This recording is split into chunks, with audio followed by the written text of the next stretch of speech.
Hey guys, welcome back to my channel. Welcome back to another brand new episode of Sunday Travel Updates. I have some very important updates and key notes to share with you. So without wasting any time, as you can see on my screen, 98% of you who are regularly watching my content are non-subscribers. So kindly guys, hit that subscribe button and support my channel because subscribing is free of cost. News number one, for all the people who are traveling to Bali, Indonesia or anywhere in Indonesia, because Indonesia, Bali is very famous with Indian travelers. So you need to fill digital arrival card 72 hours prior to your travel, and it is starting from September 1st of 2025. So to all the people who are going to Bali, just follow my video and understand the step-by-step process, because I've shown step-by-step process on how to fill your digital arrival card, submit it and then get an email confirmation. Thailand started TDAC, Malaysia started MDAC, Philippines started PDAC. Now Indonesia has come up with their own digital arrival card. So please do fill it to avoid delays or huge lines in immigration and in customs. Fill this, save your time, save a lot of effort and go to your hotels. News number two I have for you is India-China flight updates. Now, India-China relations have massively improved. I know I'm giving this update from the last 2 weeks.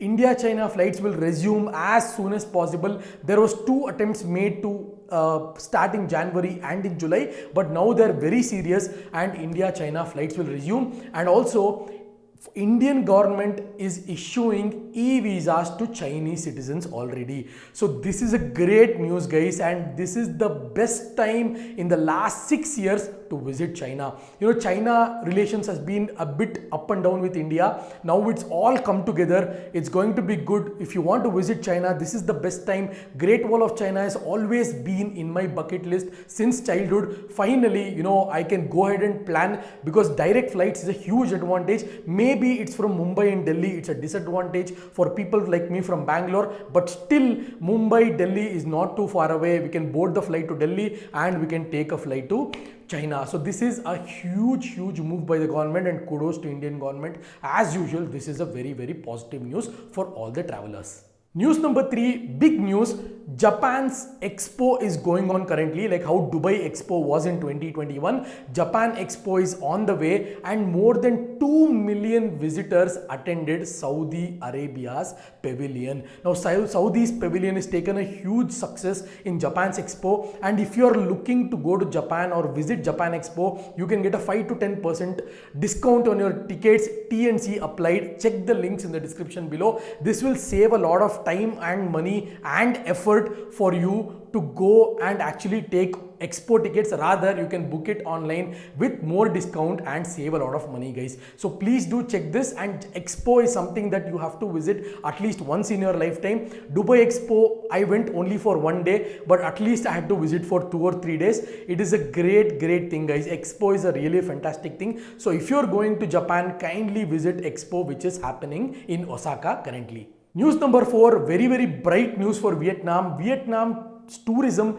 has risen by 42%, beating Thailand and beating Malaysia. Now Vietnam is the hottest destination currently there is, and if you're an Indian passport holder, you do not need a visa to visit one of the islands in Vietnam that is called Phu Quoc. Now this Phu Quoc island, the biggest myth is no YouTuber, I've seen a lot of YouTube videos guys, no YouTuber has given proper information on visa with regards to Phu Quoc. Now, if you visit Hanoi or Ho Chi Minh City and then you want to visit Phu Quoc, then you will need a visa, because that becomes a domestic flight. Now, the best thing that you can do to visit Phu Quoc Islands is book a flight from India to Bangkok, and then from Bangkok book a round trip ticket to Phu Quoc, Bangkok to Phu Quoc and Phu Quoc to Bangkok, and then return to Bangalore or India or wherever you stay in India. This is the best way you can avail free visa to Phu Quoc Islands, because on an Indian passport you do not need any kind of visa to visit Phu Quoc Islands, which is part of Vietnam. I hope I pronounced it correct, because I've read many other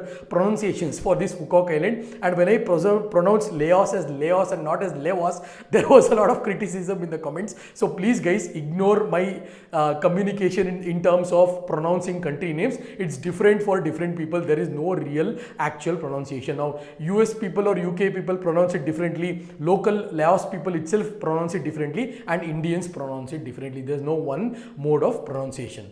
Next news I have for you is a very good news to all the B1, B2 visa holders on an Indian passport, because Argentina is now visa free for Indian passport holders if you have a B1, B2 visa. Now, as you know guys, if you have a US visa on your passport, with US visa you can visit to 75 plus countries. I know those 75 countries, some of the countries are really useless or they are very far, like West Indies or etc. They are not really helpful, because even if you have a US visa on your passport, still you have to go through difficult visa process like a Schengen visa or like a Japan visa or like a China visa or a Turkey visa. Maybe you can get Turkey visa, yes, but still you have to go through the process. So having US visa for these kind of important countries like Schengen visa or China visa or Japan visa or South Korea visa will really not help you. But if you do already have a B1, B2 visa, you can visit Argentina without any issues. If you're already in US with a B1, B2 visa and if you're coming back to India, come through Argentina, because you don't have to go through the visa process.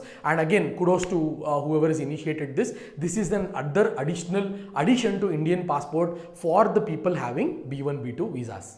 The next news I have for you is beware of visa agents. Now, I've been telling this from the last 4 years, all my videos guys, save your own money, do your research.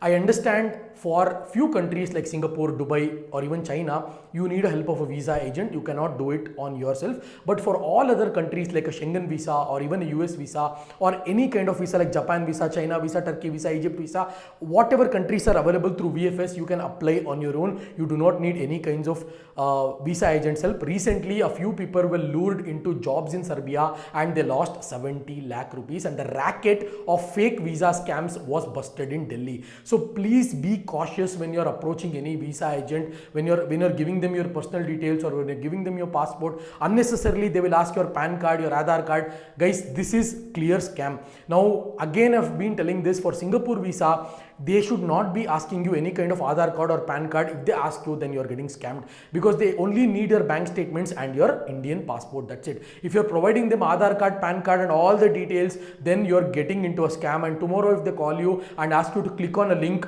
because Singapore government asked you to click on a link, then all your money in account will be disappeared. Please be very cautious, very careful in terms of dealing with visa agents. Watch my videos. I've made several videos on how to save your own money in terms of applying on your own. Watch and apply your own application, guys. Do not contact any visa agent unless it is highly necessary. The next big update I have for you is Malaysia has introduced something called as NFL, that is no-fly list.